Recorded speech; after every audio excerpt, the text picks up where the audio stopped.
Howdy, and welcome to another episode of Untold Tales from This Side of Nowhere. You probably know that I'm your host, Connor Jones, if you've listened to any of this podcast at all. And you also know that I'm going to be sharing a story about that little town about as close as you can get to the middle of nowhere. That is Poverty Flats, Wyoming.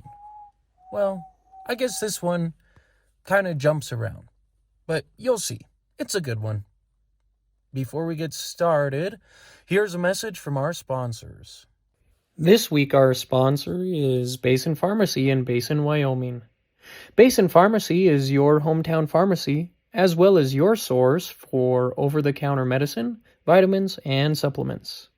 They also carry office supplies, Russell Stover's chocolates, and greeting cards.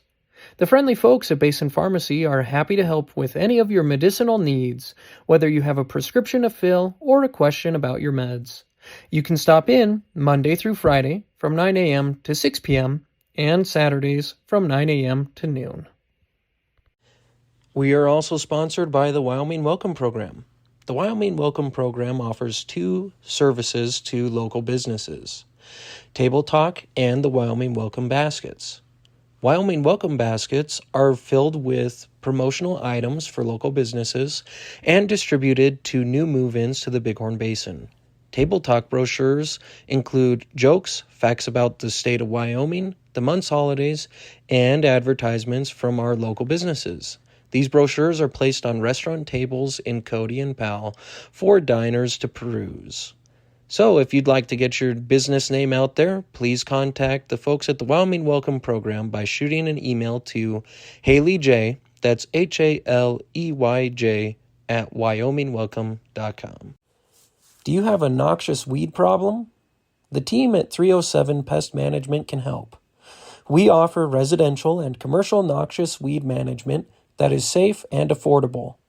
Whether you have a parking lot, a yard, or some production land that needs treated for noxious weeds, 307 Pest Management is ready to help get your weeds under control. Give them a call today for a free quote at 307-250-0614 or send an email to 307pestmanagement@gmail.com. I turned on my sprinklers recently and things are really starting to green up. We had our biggest snowstorm of the winter last Friday on Good Friday. Fittingly, of course, it's going to snow Easter weekend, but it did give us quite a bit of precipitation. The mountains got covered and everyone is a little less worried about fire season. We could breathe a sigh of relief there, and things are starting to grow. It's exciting to see. Oh, other news. Monday, I went fishing for the first time since February, and I did all right. Went outside of Ralston and caught 6 in an hour and a half. One of them was actually fair-sized, probably close to 18 inches, 3 pounds or 4 pounds, big fish. So it's been good in our neck of the woods. But, spring is here with everything it brings. Track season, more fishing, stuff starting to grow. And it just gave rise to this story. So I'm excited to share with you today, Spring Fever. Here goes. There are many good things about winter. Winter certainly gets a strong start with the major holidays of Thanksgiving and Christmas. Who doesn't look forward to a white Christmas and the time spent with family, the celebrations? In December, we welcome the snow. In fact, we demand it. Some of my fondest childhood memories include snowy December days, and some of the greatest Christmas disappointments involve waking up to find a bare yard devoid of snow. My wife, Lily, who hates winter, even wants snow in December. I wish it would snow and cover everything up, she sighs. I hate it when everything is brown and dead. She turns up the Christmas music playing on the speaker in our kitchen and wraps her hands around a mug of hot chocolate. You know, no matter how loud you play that Christmas music, it won't make it snow any sooner, I observed from my place at the sink where I was washing dishes. I didn't say it would, Lily replied. I'm just trying to make it feel a little more like Christmas, but the weather isn't cooperating. I'm glad it doesn't, I quipped, or else it would have started snowing when you started playing Christmas music back in June. I don't play Christmas music in June, Lily gasped, a grin spreading across her face. Close enough, I laughed. You don't let me play it until the day after Thanksgiving, Lily huffed, then added, At least when you're at home. She took a sip of her hot chocolate and shot me a furtive glance. I just shook my head and dried my hands on the towel hanging on the stove. Yeah, you probably start playing it in what, October, while I'm at work? Do not, she laughed, giving me a shove. Well, we'll see if it snows. Probably won't come until January, I said. No, Lily said. It can snow until Christmas, and then it can stop after that. I don't get it, I said. You want snow so badly in December, and then you hate it the rest of the winter. I don't hate it, Lily sighed. I just wish it could snow without the cold. The fact is, most people don't like the cold, but it is important. If it never got cold, the cycle of life wouldn't work. We need winter. During the winter, the bears hibernate, plants go dormant, and, perhaps best of all, most insects seem to magically disappear. If there's one thing to be happy about during the winter, it's the absence of mosquitoes. That alone is cause for celebration. After Christmas is past, there are other things to look forward to during winter. There's ice fishing and ice skating. I personally enjoy the former more than the latter, and winter sports. Basketball season is always a high point in the winter months, and it's one of the few things you can do indoors without your face hurting. As January gives way to February and the groundhog does his thing, the days finally start to lengthen. My Grandpa Jones used to say, as the days grow longer, the cold grows stronger. That is too often the case. I remember as a kid walking into my first period class at Burlington High School and noticing that with each inhalation, my nostrils would momentarily freeze together. Those with sensitive teeth are doubly pained by such intense cold, since breathing through your mouth to give your nose a break just makes your teeth hurt. Oh yes, the good old-fashioned misery of real cold builds character and personal fortitude. But more importantly, it gives everyone something to complain about. What would people talk about if it weren't for the cold during the month of February? Even when it's warm, people just talk about the absence of cold. When you see someone with whom you are only mildly acquainted, the go-to topic is the weather. Nothing beats the cold when it comes to small talk. You meet someone at the door on the way into work, and they hold the door open for you. Hey, how's it going? Sure is cold, huh? They say. Yeah, it's freezing, you reply. Thank you, you add as you go through the door. No problem. Say, after you get to your desk, you wouldn't mind bringing me some hot water, would you? My hand froze to this door handle while I was holding it open. Sure, no problem. Gotta love the cold, huh?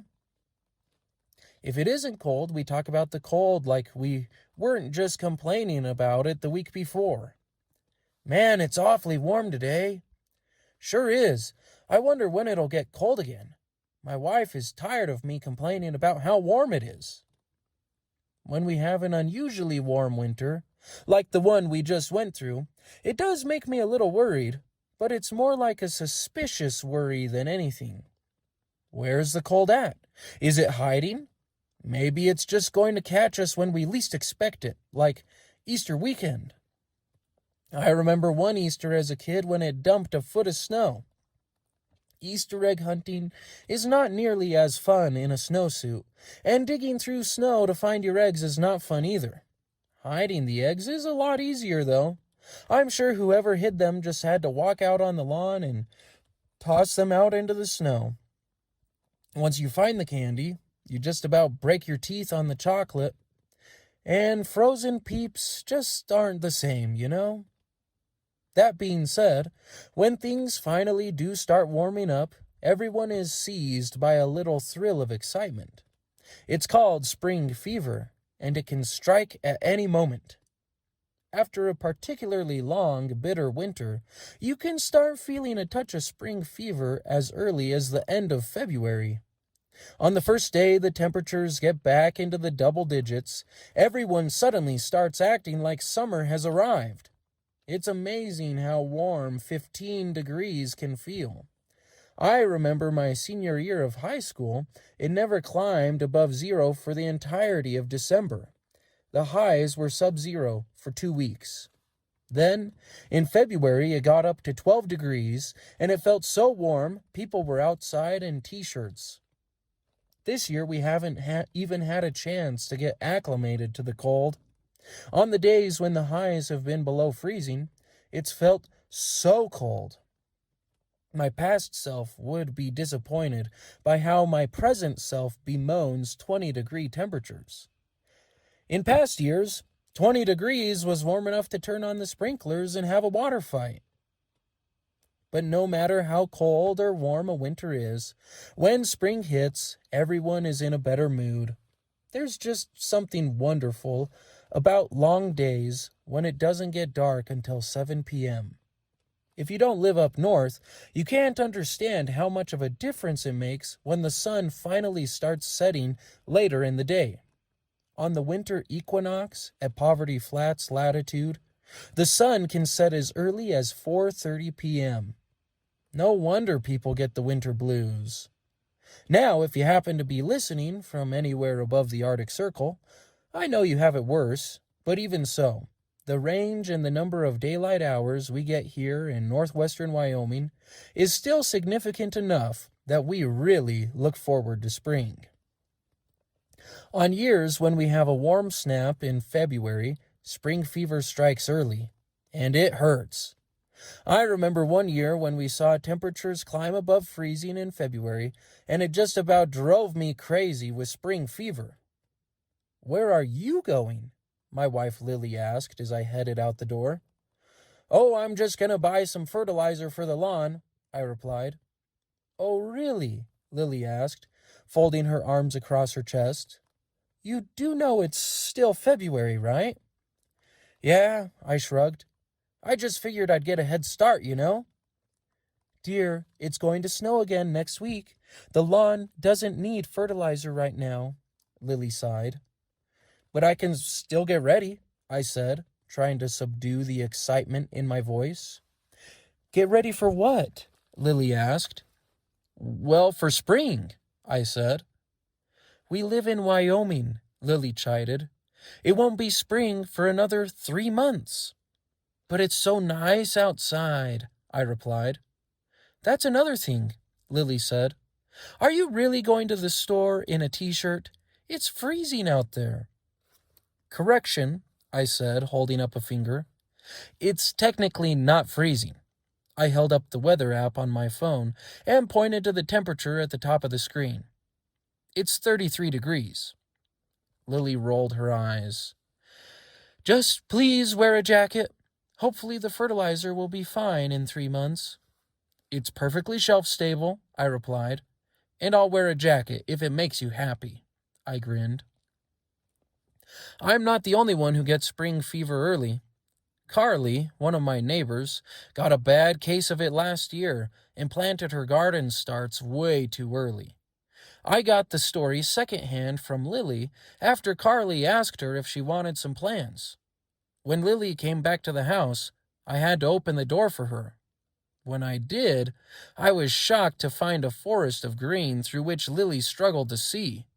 She tumbled into the house, holding a cardboard box with a veritable explosion of plants inside. "Hey," I said, taking the box from her and walking to the kitchen table. I thought Carly said she had some garden starts for us. She did, Lily said. These aren't garden starts, I said, surveying the mature plants in the box. This is a garden. The box contained 2 tomato plants with green tomatoes already growing, a couple plants barely identifiable as cauliflower because the leaves had overwhelmed the little pots and hidden the white plastic label stuck in the soil beside them. I lifted the large leaves spreading from another plant and read zucchini on its label. Dear, where are we going to put these? I asked, looking down at the forest of green. I don't know. You're the gardener in this family, Lily said. I can't plant for another month, I said, throwing up my hands. She must have started these in February. End of January, actually, Lily said, hanging up her coat. You should see her kitchen. It's a regular greenhouse. Man, she must have caught a bad case of spring fever, I observed with my hands on my hips. I surveyed the little army of plants and shook my head, a smile slowly spreading across my face. What? Lily asked. I know where I can put these, I said. Where? Thanks so much, I nodded, then eased my way slowly through the door, being careful not to bang any of the plants spilling from the box in my arms on the doorframe. No problem, the young man said, holding the door open for me. That's a lot of plants, he observed. Sure is, I agreed. Outside, it was a blustery March day, and the temperature hovered in the mid-30s. However, inside the building, it was a steady 70 degrees.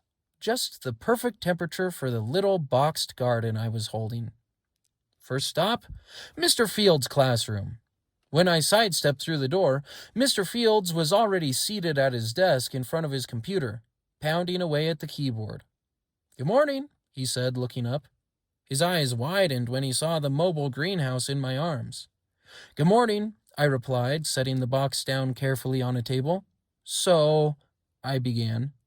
My neighbor started her garden way too early this year, and she gave me a bunch of starts. Those aren't starts, Senor Jones, Mr. Fields observed. Those are almost mature plants. Like I said, early, I replied. Anyway, I've always admired the plants in your window here, and I was wondering which of these bad boys you would like to have. Mr. Fields paused for a moment, clearly taken aback. Oh, well, I love tomatoes too, I responded, and deposited the plant, little green tomatoes and all, on a nearby desk.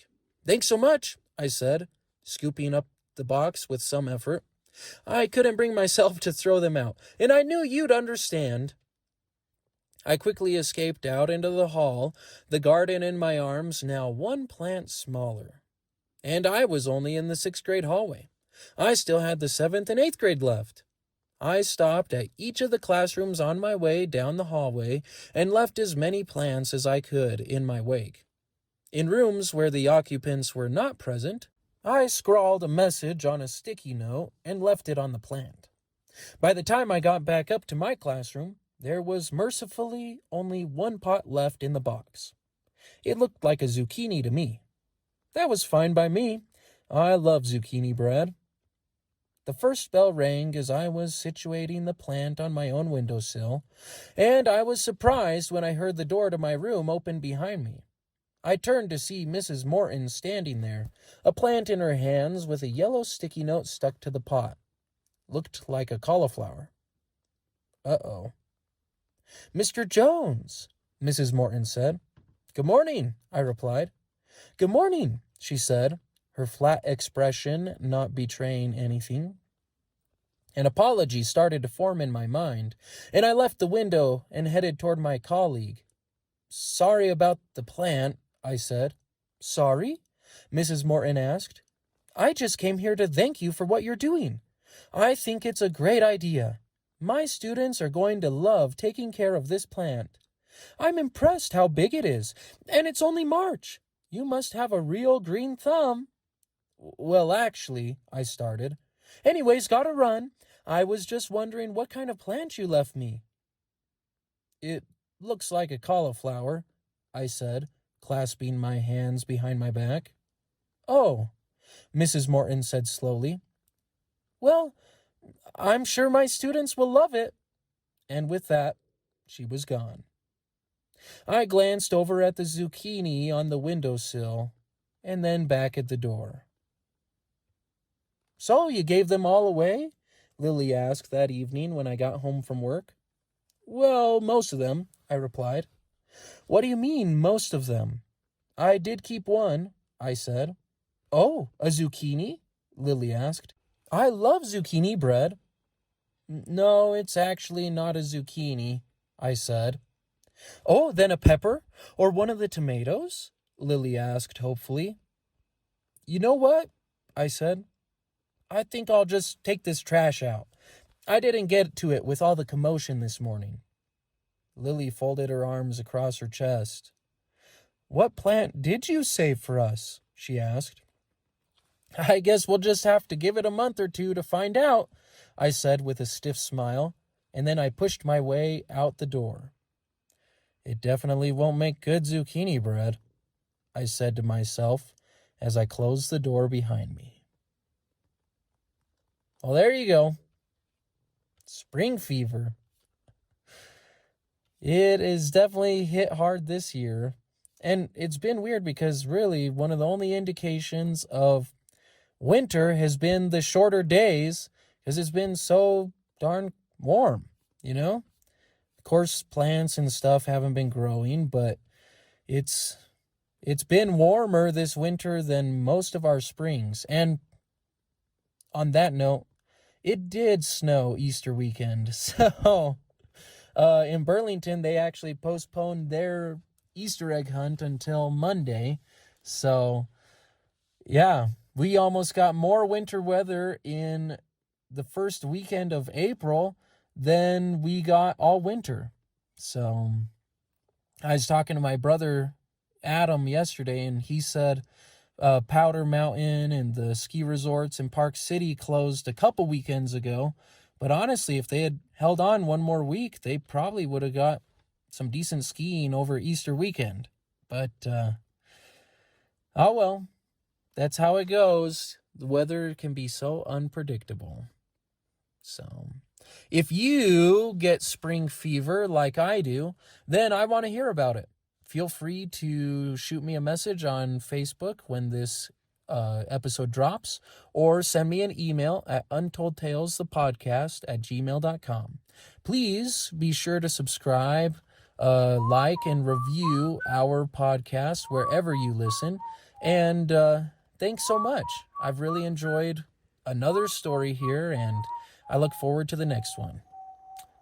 This has been another episode of Untold Tales, where we work twice as hard for half as much and still find time for the important things, like fishing. See you next time, folks.